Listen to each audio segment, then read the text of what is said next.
से जुड़ी हुई अहम और बड़ी खबर। आरबीआई ने रेपो रेट में कोई बदलाव नहीं किया है, यानी कि अभी होम लोन की ईएमआई कम नहीं होने वाली है, यानी कि राहत आपको नहीं मिलने वाली है। लोगों के सस्ते लोन के लिए और ज्यादा इंतजार अभी करना पड़ेगा। लोग अगर लोन के सस्ता होने का इंतजार कर रहे थे या फिर कुछ राहत की उम्मीद कर रहे थे, तो ऐसी राहत अभी आपके लिए नहीं मिलने वाली है, क्योंकि रेपो रेट में किसी भी तरह से कोई बदलाव नहीं किया गया है। आरबीआई की तरफ से जो आंकड़े सामने रखे गए उसके आधार पर ही ये बताया गया कि रेपो रेट में अब किसी भी तरह का कोई बदलाव नहीं होगा और अब आपकी जेब को अभी कोई राहत नहीं मिलने वाली है। भारतीय रिजर्व बैंक ने ये राहत भी एक दी है। रेपो रेट पर आरबीआई गवर्नर ने बड़ा ऐलान किया है, आपकी ईएमआई नहीं बढ़ने वाली है, ये एक राहत की बात है। आरबीआई गवर्नर शक्तिकांत दास ने इस बात की जानकारी दी। बैठक के फैसलों पर जानकारी दी गई है, क्योंकि बाकायदा इस बात को लेकर बैठक होती है। इस बार भी रेपो रेट में कोई बदलाव नहीं किया गया है। आपकी ईएमआई में कोई बदलाव नहीं होने वाला है, ये आरबीआई ने साफ कर दिया। और ये लगातार 7वीं बार है जब किसी भी तरह का बदलाव नहीं हुआ है। रेपो रेट को स्थिर रखने का फैसला आरबीआई ने किया है। आरबीआई ने रेपो रेट में आखिरी बार 8 फरवरी 2023 को इजाफा किया था।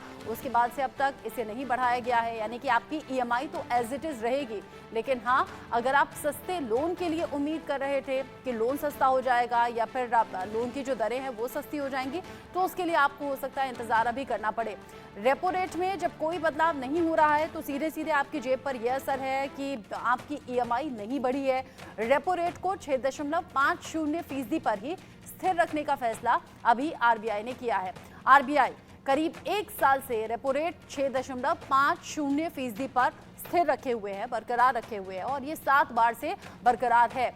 रेपो रेट आखिरी बार पिछले साल 2023 फरवरी में बढ़ाया गया था, जिसका असर आपकी जेब पर हुआ था। ये 6.25% था, जिसे बढ़ाकर 6.50% कर दिया गया था। फिर दिसंबर 2023 में खुदरा महंगाई दर 5.69% के स्तर पर थी। लेकिन जिस तरीके से रेपो रेट में बदलाव किया गया, ये फरवरी 2023 में बदलाव हुआ था, जिसमें 6.25% को बढ़ाकर 6.50% कर दिया गया। लेकिन पिछले 7 बार से लगातार ये हो रहा है कि रेपो रेट में कोई बदलाव नहीं किया गया है। आरबीआई ने आम लोगों के लिए एक तरफ ये राहत भी दी है कि आपकी जो ईएमआई है वो एज इट इज रहेगी, उसमें किसी भी तरह से बढ़ोतरी नहीं होगी, यानी कि आपकी जितनी ईएमआई अब तक जा रही थी उतनी ही जाएगी, उसमें किसी भी तरह से कोई इजाफा नहीं है, यानी कि आपकी जेब पर एक्स्ट्रा बोझ नहीं पड़ने वाला है। लेकिन हाँ, ये भी है कि अगर आप सस्ता लोन चाहते थे, ब्याज दर में कोई छूट चाहते थे, तो वो भी अभी नहीं हो रहा है। उसके लिए आपको इंतजार थोड़ा सा करना होगा। मिडिल क्लास लोग इस बात को बेहतर तरीके से समझते हैं।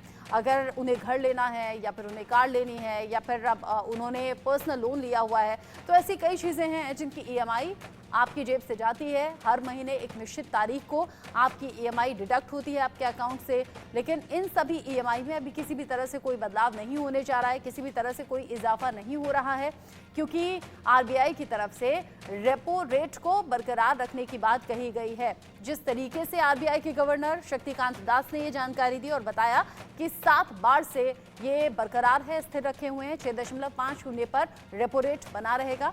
सुनिए एक बार क्या कहा उन्होंने। Foreign exchange reserves reached an all-time high of $645.6 billion as of March 29th this year, March 29, 2024.